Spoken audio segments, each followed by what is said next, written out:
Hello, everybody. Welcome back to another episode of the Bridging the Gap Cycling Podcast. This is a very special episode and the first episode recorded over video call.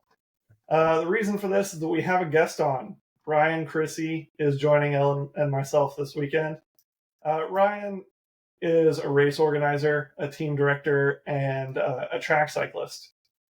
So, Ryan, you've previously been a national team coach for Team USA. You're the weekly race director, or you're the race director for the weekly crit series here in DFW that I participate in most weeks, and you were the 2023 Masters national champion. But I'm sure there's a lot more that I'm missing. Info about the Superdrome and plenty more. So, is there anything else that you want to introduce yourself with? No, I just love bicycle racing and want to get more people involved. So, anyone who loves bicycle racing is a best friend of mine. Absolutely. Well, I appreciate you joining us. We have been doing this on a monthly basis, but this occasion, I guess, kind of allowed us to get into the bi-monthly recording that we've been wanting to do. So within the past couple weeks, I raced a couple nights at the Turbo Velo Crit, raced the 3-4 and then the 1-2-3, and there was a bit of an incident in the P123 field, which race incidents happen. It's a sport that a lot of things can happen very quickly, and but anyway, there was a bit of a crash. Some people went down, and there was some drama involved. But I think after everyone talked, after the situation had some time to cool down, some solutions were reached, and I wanted to chat with you, have you on, and talk about your experiences as a race director and as being a racer in these fields. Right. And you hit the nail on the head that situations happen, and that's what this is more than anything else, is a situation happened. And these situations are such a combination of so many things happening dynamically all at the same time. And, it's funny because every time we see a wreck on any of the social medias, and as much as I both love and loathe crit drama, they're one of the big drivers, right? So anytime we see that on crit drama or anywhere else, we always want to place blame. And it becomes a tribal thing that, like, I'm friends with that guy, I'm teammates with that guy, etc. So then we tend to filter a lot of what we see based on that. And I think some of that happened with this. It's a really great case study for everyone who's interested in racing and wanting to get better. And especially with these guys involved, because the key people are all people that are coming up in cycling, very good at cycling, have a whole lot of potential. And so I think there's some great things to learn out of this lesson. Definitely. And for anyone who hasn't seen, I do have a race recap video that's up on the channel, and it goes through the last 3-4 laps of the race, and you can see kind of how the pack amps up, how the pack gets nervous throughout the last few laps, and really what happens in the end. As far as I'm aware, the people involved were pretty new Cat 3s, and I'm not razzing on Cat 3s because both Ellis and myself are. But it's a P123 field, and so they're relatively new to that pack. And so I have plenty to learn. Ellis has plenty to learn, and part of what we use these videos for is go over commentary so that if I'm saying it out loud, then I'm looking at it a little more granularly and able to learn more from it. But it's definitely good to look at stuff like this to understand maybe I shouldn't do that, and understand the race dynamics that happen in both the lower categories and the upper categories as you're moving up. Great perspective. And the reality is, every single good racer that looks at how to improve has looked at a moment and gone, I did that wrong. I should have done better, or I could have done this better, or, there's something to improve. No one gets to, and y'all kind of dogged yourself as Cat 3s. The reality is, Cat 3s are the lifeblood of bicycle racing because you've moved up into those steps. Y'all are the bulk. So, you don't get to the 2s and the 1s and the pros without ever being a 3. So I always love the Cat 3s because they've shown the ambition, they've shown the work, they've shown the learning, everything else to get to there. So, that's kind of what we're going through here, right? Is we're looking at this and analyzing and saying, okay, so what could be different? Who could do what differently?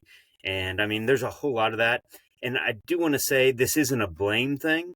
So it's a situational thing that, like, we come into these situations and they happen every single race. And that's what we want to do is kind of analyze, okay, when this happens and I'm in this role, that role, whatever role, and we see, 30 different riders in this video, what can I do differently in that to kind of make it 1% safer? And maybe 1% would have prevented this whole thing. Mm-hmm. So there's no single blame on any one person. So I want to say that up front. Yeah, definitely. I think, like you said, there's no single blame on one person, and I don't think even 100% of the blame goes on the two people put together that were like directly involved in it. I mean, it's a whole pack, and everyone is moving individually, but as long as you can make it a little more predictable for everyone else around you, it just makes it that much better. Yep. 100%. And that's a good point what you were talking about, racers that are going back and analyzing and talking about, things I shouldn't have done or I could do better. Because, Ellis and I have both had those moments within the past couple races that we've been involved in, just like not even, making it unsafe, but like that's a move I should have gone for. Or, man, I did a lot of work that I shouldn't have at all, Well, that's a great point. So it's funny because with this whole thing, I kind of joked to a couple people, I ought to charge $50 if you're going to carry a GoPro. But the reality is, I love the GoPros. They give all of us the opportunity. And the biggest American sport, I think, that correlates to this is football. Football teams love to go analyze video, analyze plays, analyze technique, everything else. That's what we're doing here. And not just in this, but every single time we go watch our videos, someone else's videos, all the people that I race with, I've got them subscribed on YouTube. I watch their videos to see what I'm doing. And then I'm seeing what they're doing. And, learn from those kinds of things. That's part of what makes us better racers. So I actually do love the GoPros, except when I'm the promoter of a race that ends up on crit drama. Yeah, definitely. Sure. Ellis comes a lot more from team sports backgrounds and has talked about watching film, a lot in regards to it. It's a beautiful thing. It's a beautiful thing for sure. I feel like a lot of cyclists probably should be watching more tape, so you can learn, it helps the learning curve for sure. A lot of things are happening quick, so we got to react pretty quick too. So 200%. 200%. Well, Ryan, man, I probably got a question for you. Kenton's rattled off a couple. What was the right thing to do in this situation, in the crash? Like, what would you say? Like, what would have been the better thing? Was it the better thing? Is that just how the cookie crumbles sometimes? Like, I always say this is a bad luck sport. And, the reality is my wife plays soccer. My wife still plays soccer, and she's 57 years old. One of the things that she and I laugh about is half the people that show up to our games win. Whereas we go to a bike race, and there's 50 people in the crit, one wins. So the rest of us are looking for that little minor win. Our teammate won, and we helped with the lead out. I got top 3. I got on the podium. I got top 5. I lasted to the last lap. We've all had those little incremental wins, right? So, Yeah. So here it's not so much of, is there one single thing that caused it? There's just so many things that added up to that bad luck. Um, you know, so the two key players that everyone looks at here are Chip Phillips and Tomer Alpert, which are both Cat 3s that y'all mentioned earlier. Tomer is a Masters. He's coming up. He's learned a lot. He's made some mistakes in the past. In fact, I had to pull him aside maybe 2 years ago and say, hey, here's some things you're doing. You're being a little too aggressive. The way you're presenting yourself on the bike is actually opening you up to more danger because you're sticking your elbows out. You're doing some things that are just really dangerous that most people don't realize. Chip Phillips is a young guy that really has come along a lot in the last year. He probably doesn't even know I know this about him. So when I saw the video, I'm sure he thought I had no idea who he was. He was leading out his team. He was second across the line out of the field as part of a lead out, then was trying to hang on with his team that was leading out another rider. And he got to a point where his legs just said, no more. I don't have a single pedal stroke left. We've all been there. Every single rider's been there. If you watched the Giro today, you saw Tadej Pogačar do that, right, as a lead up. As you get better at knowing yourself and racing, you know when you're getting close to that line. He's new. He just didn't realize his body would shut down like that at any given moment. And he didn't realize how hard he'd been going into that because you're caught up in the adrenaline. You're caught up in the excitement. It's the last lap. You're in the most dynamic part of the course. Where you're getting ready to go into a left turn, into a right turn, which has two dips into it too. It's just a very complicated 10 seconds of racing. And for him, he realized he blew. He raised his hand to say, hey, I'm out. Which doesn't necessarily mean the same thing to everyone. When I saw it the first time and I saw him raise his hand, I thought he was waving to a teammate to keep going. So that's where it can be perceived a little differently. A lot of times you see a guy just really raise their hand straight up as if they're having mechanical. At that part of the course, he can't do that because he's really quickly got to go into a left turn and then to a right turn, also through two dips, etc. Had he known he was getting close to that limit, he would have moved over, right? But he's caught up in the moment. He's trying to help his team, and we all tend to dig deeper when we're helping out teammates, right? If he was just racing for himself, I'm sure he would have been like, that was good enough. I'm out. I imagine because he's working with the team, really trying to go that extra, deeper into the red. And so when he goes backwards, which in and of itself isn't horrible, depending on how much space everyone behind him has. And that's where it gets really dynamic, is that everyone moves every direction to get around them. It's no different than if you're going down an interstate and suddenly there's a stalled car. Everyone's got to move, right? It's not the stalled car moving over their shoulder. It's a stalled car in the middle of the road, and everyone's got to move around it. You watch the two key players here are Tomer Alpert and Eddie Lau. Eddie Lau is a teammate of Chip's and goes to the right. There's not enough room for Tomer to also go to the right, so he goes to the left. And it's actually your video, Kanten. You can see he goes to the point that his hips are in your handlebars. Pretty much, There's not any room for him to go further left. And he got criticized a lot for, there was plenty of room. There isn't. His rear hub is way behind your front hub.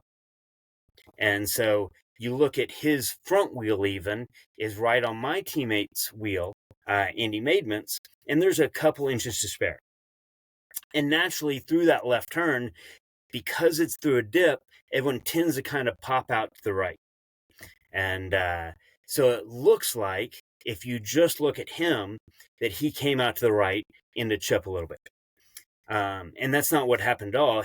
He keeps parallel to Andy's rear wheel very closely. He really does a phenomenal job for Cat 3. I was actually impressed with that amount of skill. There's also another view from the front of someone else where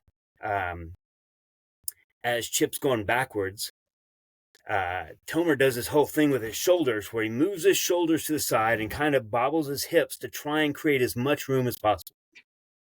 And he's not given any credit for that. He deserves a world of credit because that's an instinctive thing. And it was something I'd worked with him 2 years ago on of, hey, look, here's how you can kind of move the bike and give yourself an inch or two of extra space. The reality is, had there been maybe 1 more inch of space, maybe that would have come through clean. The reality is Chip's elbow caught on Tomer's hip.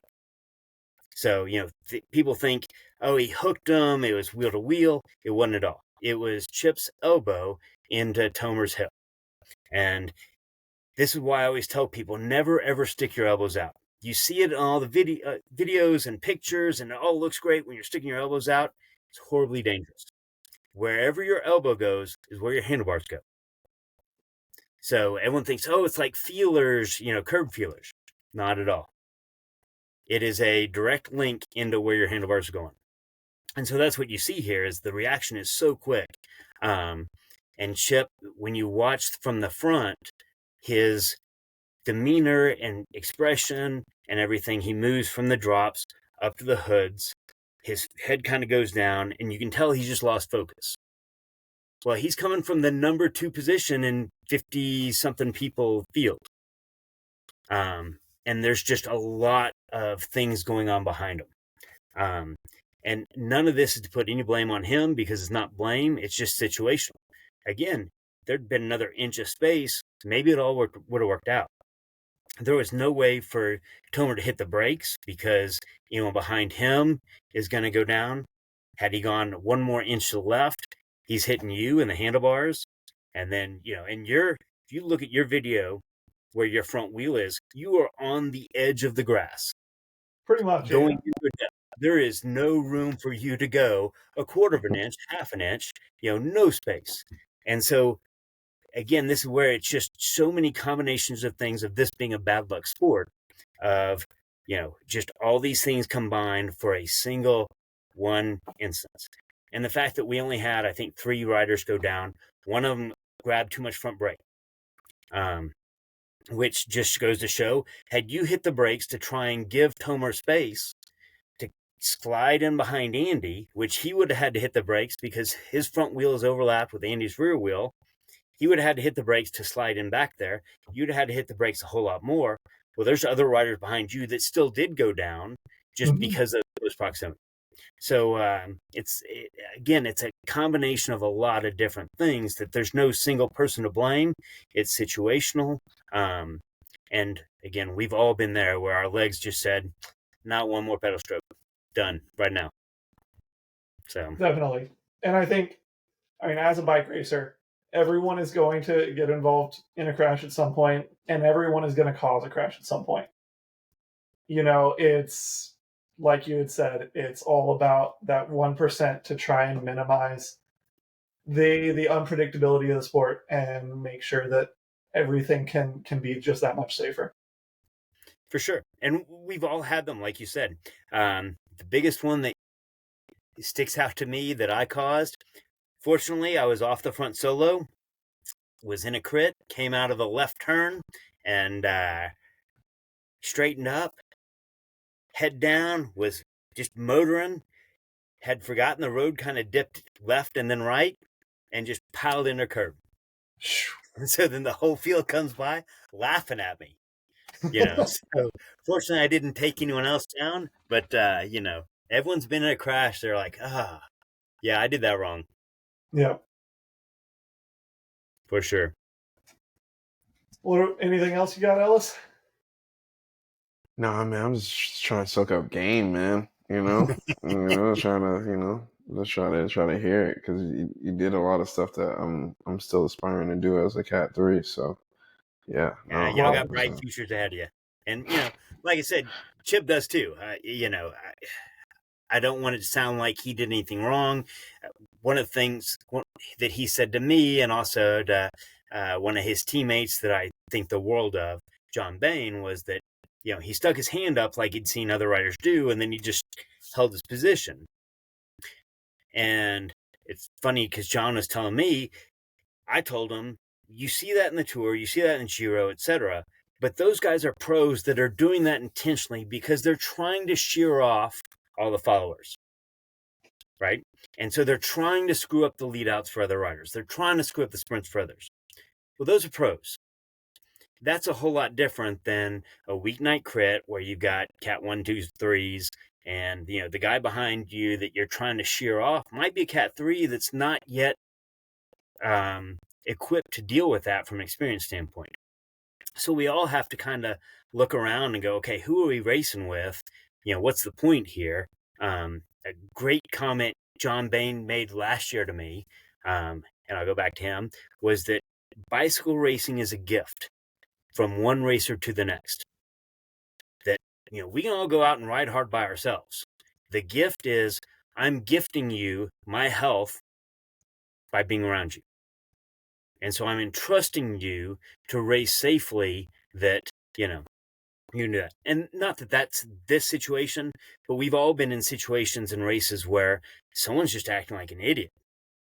You start going, well, I don't want to be around that guy because he's endangering me. Now this sport's no longer fun.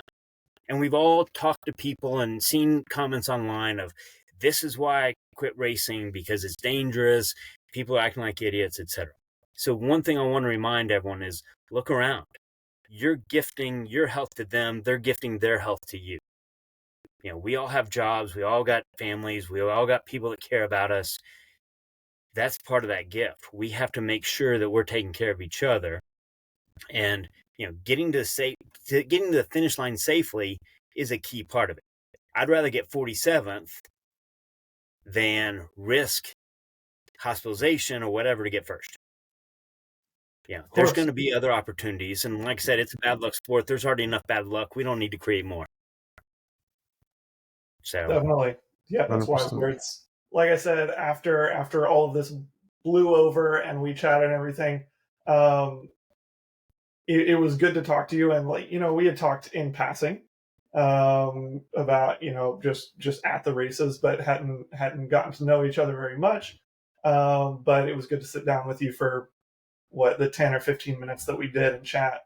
I did want to dive into how you got involved with the race organization and how long you've been doing Turbo Velo and whatever preceded it. Yeah, for sure. Okay, so that goes back decades and way before y'all were born and probably around the time your parents were in diapers. So I've been in this sport since the early 80s. My license number is 133, if that puts it in perspective. So I'm old and been doing this a long time. And I always tell people I don't want to be a race promoter. I've never wanted to be a race promoter. To a certain extent, I've just kind of fell into it. I love the sport. I've gotten to do all kinds of things all over the world that other people paid for. So I feel like I owe the sport. So to me, the best thing I can do to get people to, the national team level, the world tour level, the UCI track cup level is to put on local stuff so that there's an opportunity to move up. So being a USA Cycling sanctioned race is really important to me and always has been. So we put on 25 or so a year that give people upgrade points, etc. And I think that's really part of the mainstream of how to move up in the sport, right? Back in the late 70s, early 80s, the race promoters would put on races. They actually had to mail race flyers to all the licensed racers. So therefore, it was hard to get to races, hard to find out about it. There was no internet, etc. So nowadays, it's a whole lot easier, but we still have to make a concerted effort to get people into racing, get engaged. They need to find the pathway to move up, and that's through the upgrading and through, getting experience. It's one of the reasons that my races, you pay $20 a night. if you're a Cat 4 or Cat 3 or whatever, that you can race multiple races per night for $20. Yeah, For I mean, track. I've already mentioned how amazing that is. I came up on the driveway, and I'm not talking down the driveway because driveway is amazing, but it's crazy that I can race 2 races up here in DFW in a night for half the price that I was doing down in Austin. Yeah. So that it blew me away, and it was definitely definitely a driving factor in me getting up to Richardson pretty much every week. And I'm a huge driveway fan. I'm a huge driveway supporter and have given plenty of money back with Willis and now with Tolly. And Tolly will tell you that I'm a big supporter. I wish I could get down there more often. Unfortunately, family and work and everything else. But every opportunity, man, I'm down there. I'm a bike racer. I am definitely a race promoter last. I'd rather be coaching. I'd rather be racing. Heck, I think I'd rather be pumping tires. But, someone's got to put on races. So here we are. And Tully's never told me this. I'm sure to a certain extent, he'd much rather be racing and riding and whatnot. But he also knows someone's got to put on the races. Andrew Willis, same thing. He saw the need that someone's got to put on the races.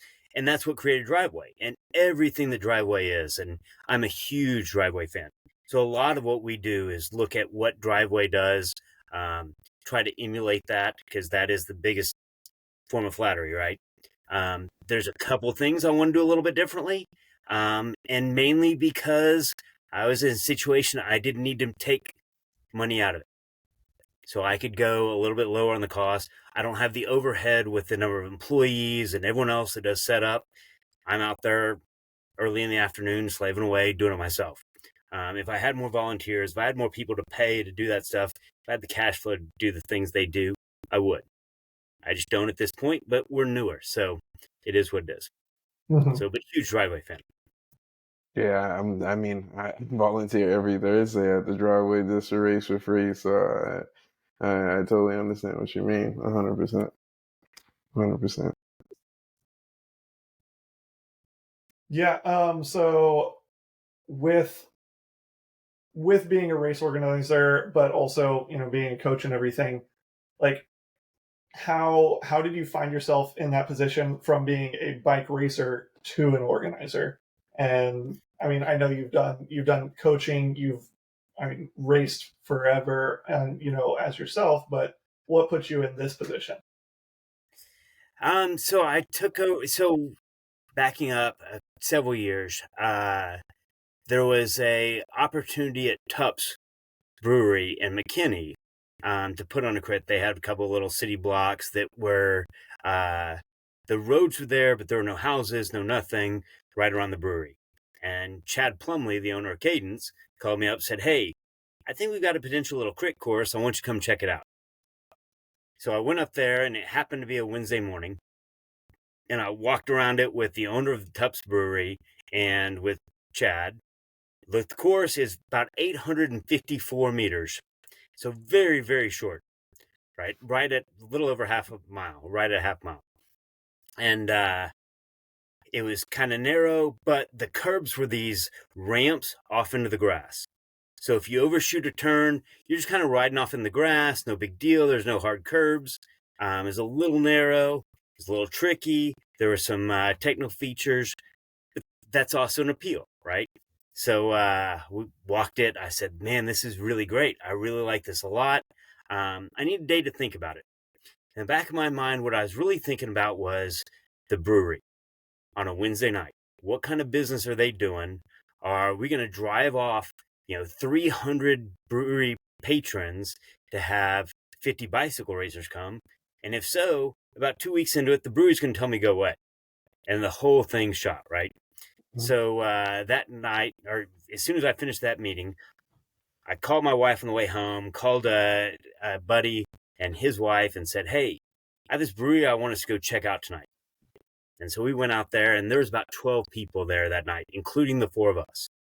And then I talked to the bartender. I said, "Hey, kind of what's your average Wednesday night?" He said, about $75, maybe $100. I said, "Okay, so I can put on a crit here. We'll definitely drive revenue. and definitely grow this thing, right? So we did that for 2 years, and that worked great until their Wednesdays grew, which happened to be February of 2020. And they said, hey, we really think we're going to be too busy on Wednesdays this year to have a bike race. Can you do it on Mondays? So, well, Mondays don't really work for bike racers because that's a recovery day. And about 2 weeks later, the whole world shut down. So got no proof of anything, but, I think we did a great job. Last time I talked to them, they were doing right around 1,500, 2,000 in revenue a night just off the bike racers buying beer. So it was a great deal for them. Mm-hmm. But, then since then, they've actually moved to a new location. So we lost that crit course, etc. Coming out of COVID, Jorge Merle put on the Tuesday night crits in Richardson, and his wife had passed away during that interim. And he put on the first night and said, and it's actually in March of 2020, she had already passed. And he put on the first night before everything got shut down. And he called me up after and he said, Ryan, it's just too difficult. I put on these races with her for years. We set up together. The memories are just too hard. Would you be interested in taking over? I said, yes, absolutely. I want to make sure these crits continue. And then the world got shut down. So we started over again in 2021 and then just built it from there. That's awesome. Yeah, I mean, that's a pretty crazy story, but I mean, COVID shut down everything. I think I got 3 races into the season before everything was closed down, and it was that Mid-South weekend that there was, again, speaking of a lot of drama, that Mid-South weekend, everyone was stuck in Stillwater, like, what do we do? But it's good to see that not only have you been able to bring back the crit, albeit at a different location on a different night and everything, but not only is it here, but it's thriving. Taking back to the Superdrome, so that's actually the only track I've ever ridden, and that's the track I got certified on when I was in college at North Texas. That was, I believe, 2015, maybe late 2016. It was right when I was getting into cycling. Right. And so I don't have nearly as much experience on track as either of you, actually. That's definitely Ellis's passion, even more than road. But I've done the research I can, Bicycling Mag and Velo and everything, Ryan Crissey, Superdrome. But how did that all come about? It looks like not only were you the one to buy it out and having plans to rebuild it, but you were involved in the early 2000s with it, in making sure it was maintained. So you've got a long history with it. So we could probably do about 5 shows just on Superdrome. If y'all want to do that, we can plan that out in the future. Yes, I was involved early. I got into track racing in the late 80s. It's funny because a lot of the guys I know in track, I don't remember ever meeting. I just remember being around them. And a great example is when we were taking apart the Superdrome in 2018, Bicycling Magazine came out and interviewed me. One of the guys there is Carl Sundquist, who's an Olympian, 2-time Olympian. And he really gave a lot of time and effort and energy and passion to taking it apart. And part of taking apart is really documenting where each piece came from so that we could put it back in the right order, right? And so the person writing the article from Bicycling said, so, when did y'all meet? And we both kind of looked at each other with kind of quizzical looks on our face and said, I don't know. It was just kind of decades ago. We were both at the track, and, next thing we knew each other, and we'd race together. And that happens a lot in cycling, right? You're in a bike race with 100 people, or on the track, 25 people or 30 people, and, you just get used to that. But so many people I've met over the years. And yeah, the Superdrome was built back in 97, 98. between EDS, the city of Frisco, and Collin College. EDS pulled out relatively quickly afterwards, and then the management group for the city actually hired me. I created what's now the Frisco Cycling Club, which is Lineate, Rhapsody, Bike Mart, to run the track, and did that for several years until got married, had kids. It was a volunteer position, so I really had to concentrate on family and kids and work and everything else. So that moved on without me until 98, when the city decided, the college decided they really wanted the land back for a parking lot and parking garage, and everything else they had going because they were expanding. So we were given the opportunity to buy it. And even that story is a whole show. But ended up buying it, ended up taking it apart, putting it into storage in a barn. And so, I've got 150,000 pounds of steel stacked up in a barn. And working on a deal that's looking very promising for an indoor velodrome for North Texas. I don't want to get too much into it, but until we are riding on it, nothing's for sure. But of course, I've got some promising things going on with it. Well, that's good to hear. From what I had read, you talked about it's got to stay in North Texas, and if this deal goes through, that'd be amazing. But Tully had also said something recently about having a velodrome out of driveway. That would be a phenomenal location, and I've talked to probably 60 cities. In fact, 3 in the last week. Wow. About building a velodrome. And I've told them all I would be more than happy to consult, guide, lead you through this process, because there is a lot of unknown, and city employees have no idea about the cycling world. I'm strangely qualified, just part of it because I've been around so long, part of it because of the just crazy experiences I've been able to have, which I often pinch myself that I'm in that position. But, I can certainly guide cities through how to build a velodrome, the best way to do a business plan that fits them. And kind of the 80s model of it being a park and being a standalone facility has really passed, because that model doesn't work economically. And we see that throughout the country.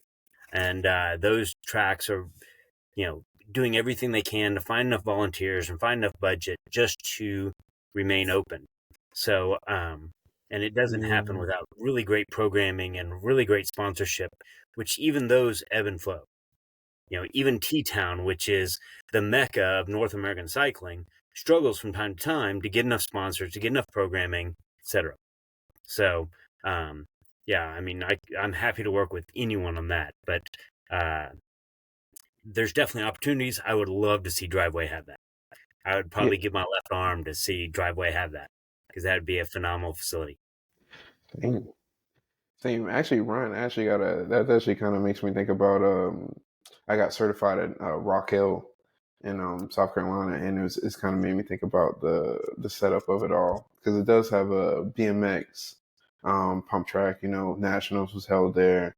They have the velodrome there as well, and then they also do have the crit course, and it kind of made me think about the business of it. I do really wonder how they generate revenue, because Rock Hill is such a unique place. But yeah, I've always wondered about that, like how do they? But when you see like intro classes and they're like $75, you start to realize like they kind of need it to keep it going. Yeah, and Rock Hill is a great model and a great study on how to create a community around cycling, which they've done phenomenally. I think there's some things they could do a little better. The velodrome probably would have been a little better served indoors. The BMX track probably would have been a little better served covered. But that is a world-class BMX track. So they can have World Cups there. They can have national championships there, etc. Being covered, especially in South Carolina or in Texas, where you're getting out of some sunlight, you're getting out of the rainstorms we get. And it seems like we only get rainstorms here whenever there's a track race or whenever there's something like that going on. Same in South Carolina, that every time I've gone to national championships there, they haven't had rain for a month, and then all of a sudden it rains that day, including when I won nationals there last year. So Rock Hill's a super soft spot in my heart, right? So, and I mean, I've been to nationals there several times, so always fond memories. But yeah, looking at that model and how they do things is definitely a great platform and a great foundation to create an entire community around cycling. That the entire community is great. I think they could do a little more with some of the programming. I think that crit course could be a little easier. Yes. You know, one of the things, it's a tough course, right? It sucks. That was my first crit course, and I was like, "What is this? This is not what I'm seeing on YouTube. This is not flat. This is insane." Yeah. Yeah. I'm getting dropped. I'm getting dropped. Yeah. So I'm a big believer for a weeknight crit. Or weeknight crit should be a course that everyone or a lot of people can motor pace in, right? Sit in on. Because if you're paying your $20, your 25, 30, 40, 50, however much a weeknight crit is, at this point you're watching this video in the future, you want to be able to get your workout in. You want to be able to hang on and at least going into the final laps think you've got a shot at hanging in for the sprint. I've seen weeknight crits where half the field is blown out in the first lap. If you're blown out the first lap, you're not coming back the next week. You're not coming back for months, if you ever come back, because it's too hard and you need to go train. You need to go train. If you can hang on till one lap to go, then you think, okay, that was worth however much I paid. Then next week I'm going to do the same thing. I'm going to try and hang on till the end of the next straight. And you're going to work on those things to get a little more fitness. You're going to keep paying the money to be a participant, right? Because you're paying for that training. I do think that crit course is just too hard for that kind of thing. I think it's a great championship course. If you're going to have state championship or weekend crit or something like that. You see Driveway. Driveway's got this phenomenal opportunity with all these different courses, and they do such a great job of going this direction and that direction and change the course up. But you'll notice the one they call the championship course is the one you're on the top of the hill, you go to the bottom, and you turn and come straight back up the hill. It is the hardest course. It is not the one that suits me, but that is why they call it the championship course for sure. Yeah, and Ryan, that's so funny that you said that Rock Hill course is the type of course that you do it once and you might not come back. I did it twice in a double, and I have not come back. I have not went back. I looked at it. I've seen it, but I said I'll probably go to the velodrome before I go back to that crit course. For sure. I'm good. Yeah. Well, I don't know how you're doing on time. I got plenty. I got all night. All right, cool. Well, then I really I wanted to dive into your track racing career. Was really like my last big question, and both your career on track and as a coach. Okay. And so, like I had said, you were a coach for the USA national team. You've got a national title, but it seems like that's your first love, cycling wise, which it's kind of tough to do when there's only one velodrome left in Texas, but you've made a decent career with it on the bike. So how did that start? And how did you find your way into Team USA initially? Yes. And so the track in Houston is not a great track from a facility standpoint. It's phenomenal from the program and the people and everyone that's there, all the way back to when I was a junior, Kathy Volsky, who is now Kathy Gilchrist. And that's a whole nother story with our team because her husband is the world's foremost mechanic. He was the British Olympic team mechanic for the last 9 Olympics. So 36 years is our team mechanic. So he's the British team mechanic or the Irish team mechanic or whichever country wants him, unless we want him. But I'll come back to that story. So remind me. but that shows you some of the networking and the Texas connection, right? So I'll come back to that. I saw the Olympics in 1984. I was up in Chicago for a family reunion, watched it on TV. And I'd started bike racing, had gotten a bike in 81 for my birthday, and saw the track and was like, that's it. That is my thing. And at that point, Alkek wasn't even built. Colorado Springs wasn't even built. I don't think Indianapolis or Baton Rouge or any of their tracks were even built. I just knew I was going to be a track racer. And how old were you at the time? 84, I was almost 12. Oh, so wow. Yeah, so I was 11 years old. Just knew that track racing was going to be my thing. And it was one of those things that planted the seed. I came back to it. So, race didn't come. Had already started racing, but it was local crits and doing rallies and hotter than hell and a lot of those type of things. There weren't many formal races back then, so wasn't many opportunities to that. I was still playing school sports, doing football, soccer. I was all state in soccer in high school. Played A&M, all also while racing bicycles.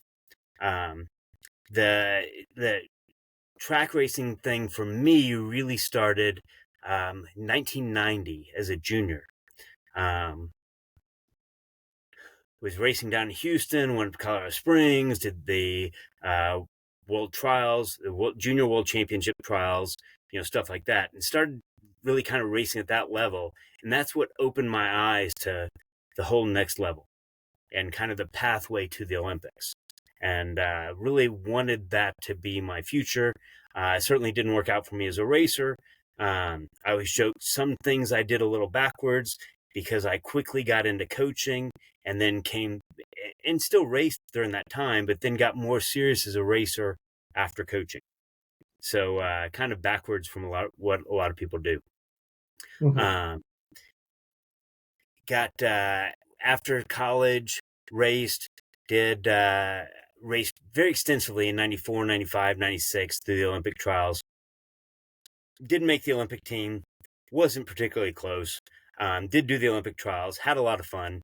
And that was really eye-opening of what it took to get to the next level, and just kind of realized I didn't have the natural talents to get to that level.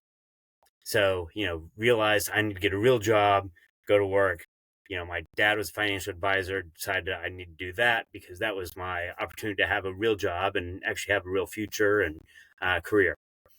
And did that while also still racing at a national level, but not at the elite level. So 98 national championships came around, and I was in pretty good shape, was working out with the EDS team, which was the top pro team in the U.S. and really probably the top pro track team in the world. And our coach, Skip Cutting, came to me literally the day before the national championships and said, "Hey, Ryan, by the way, tomorrow you're also doing the para tandem, and you're going to ride tandem with a blind woman on the back." Oh, no. Just like real quick, you're going to do that. Yeah, just so you know. I mean, and I thought nothing of it. Just, okay, cool. And I'd raced tandem before, so not extensively. I'd raced it a couple times, but it meant a lot to me that he had that familiarity and comfort with my abilities. Mm-hmm. So we ended up racing as Pam Fernandez, who still does a ton with Team USA for paras. I always joke she's in charge of US Para. I know that's not technically true, but realistically it is, and has been ever since then. So she and I raced, won a couple medals at Para Nationals. I also won a medal at Elite Nationals. She and I qualified for Para World Championships, which were in Colorado Springs later that year. And she said, "Hey, I really need a driver for the tandem." And I know it's supposed to be pilot. I don't think pilot's the right word for tandem. I think driver's a better word. So that's always the word I use. But, she said, "Can you can you go? And I said, well, I just started a new job. Let me double check, give me a couple days to, work that over with them. So about 3 days later, I called her up and said, hey, I got time off. I can go to Worlds. And she says, well, actually, I found another driver named Kenny Williams who can be my pilot for World Championships. Do you think he's a better choice? I'm like, oh yeah, by far. So that was the end of my driving career and piloting career.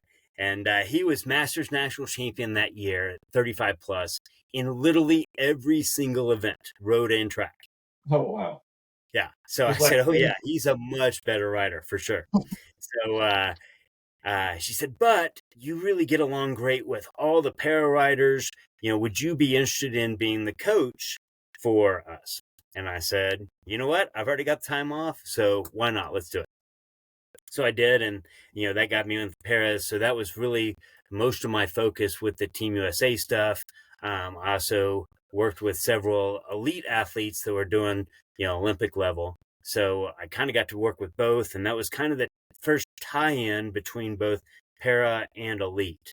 And now those coaches have gone back and forth.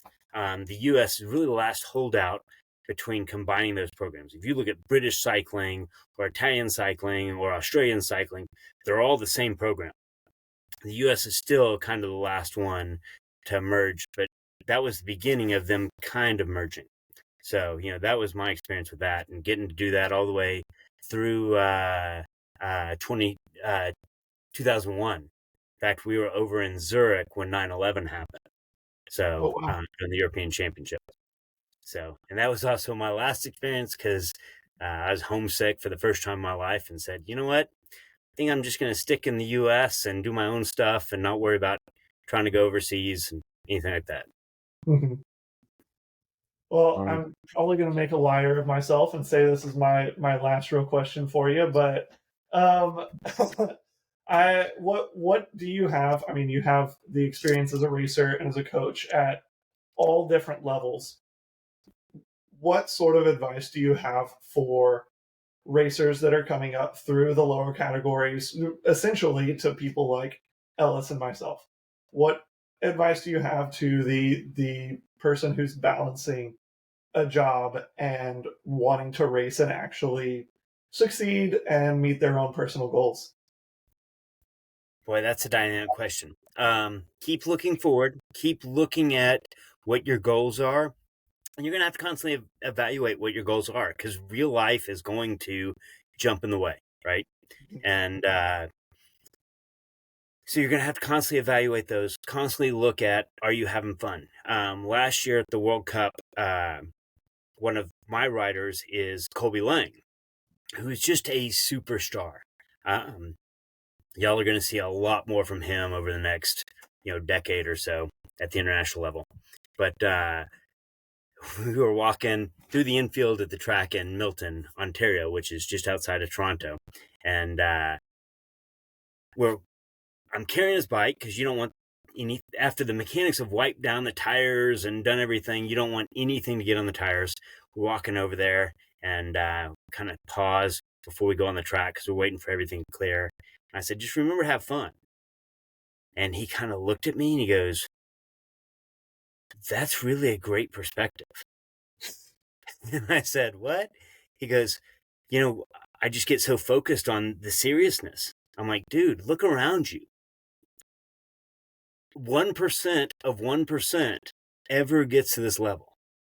They would give everything to have this single moment with no expectation on performance, just to know what it's like to start this race.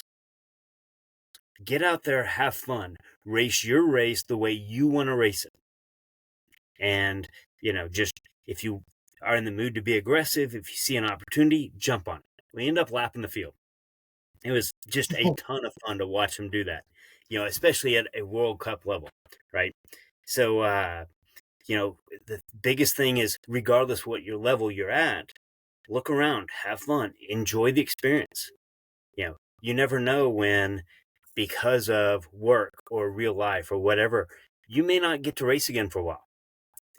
So make sure you're really doing things within what your goals are, that it's meeting your goals. A lot of people do races they just don't enjoy because they think they're supposed to do every race. I did it for decades and just hated it. There were hundreds of races I did that I absolutely hated. And, just realized it wasn't until after I had left the sport for a while, came back as a master, kids are growing and playing sports. And I was telling them, make sure you're having fun. If you're doing it because mom and dad are watching, you're doing the sport for the wrong reason. If you're doing it because you really love that, no matter who's watching, that's the right reason. And then one day I decided to go back to do a bike race, and I'm at the start line. I realized that was my motivation too. I need to make sure that I was the one having fun, that I'm racing for me, not because of, who's going to be watching or anything else.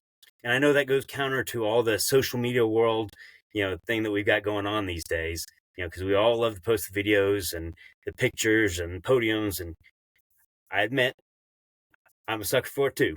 So, but we have to make sure we're having fun and then, doing everything within our goals. The going back to kind of why we started this dialogue in the first place, looking at the videos, trying to figure out what we did right, what we did wrong, figuring out how to improve from that. How can we make things better next time? Not have a catastrophic mistake. How can we kind of improve on little mistakes? Things like that. Watching the videos. That's great advice. Yeah. Like and subscribe, The only other thing I'd mention is that we do have some crits coming up at Fair Park. I don't know if y'all seen that or want to be low key about that, but we're pretty excited about it. The cryptic post that a few people have made on their Instagrams. Yep. A couple key dates out there. So those were the dates. Yeah, some of those we specifically looked at the dates that Driveway wasn't racing and targeted those dates. We had, I think, 2 that did overlap with Driveway. The other 3 were specifically because there wasn't anything going on at Fair Park and Driveway wasn't racing. So we're going to try and lure some people up from Driveway and come out and do that. It's kind of a farewell to Fair Park. There's just a really unique opportunity to be able to race there one last time. Most of the time when these crit courses disappear, they just disappear. For example, we talked about Tufts. So you don't get any kind of closure. Well, there's a whole generation of bike racers that learned to race at Fair Park, may have done all their racing at Fair Park. So this is an opportunity for them to say, goodbye, or do that course one last time, or be a part of that environment before, 1, they tear up the course in November. And 2, Fair Park is just moving on to a different business model that doesn't really include this kind of stuff. Mm-hmm. So, yeah, those exciting stuff. I did one Fair Park crit in college, went down with Fred Vincent and Andy Heuser while I was up there, and it looked like Andy had said he's going to have to make it down for one, so I'm excited to have him down as well. For sure. We definitely need to rope him down here and come back and bring Joe Emmons and John Ryan, and I think half of Bentonville is people that moved from DFW. So, I got bib numbers waiting for him. And the other half is from Austin, Stefan Roth up there. Yeah. Well, and he's an MSU guy, so he's been up here, many times. And Evan Boschbacher is from Dallas, and like that whole connection back and forth. So for sure. Definitely. Well, Ryan, I appreciate you joining us. Appreciate it, man. For real. Excited to come out and see you at the crit in just a couple days. And cool. I'm glad you were able to get on and impart some knowledge. You bet. Happy to be here. All right, everybody, you guys have a good night. Thanks, gents.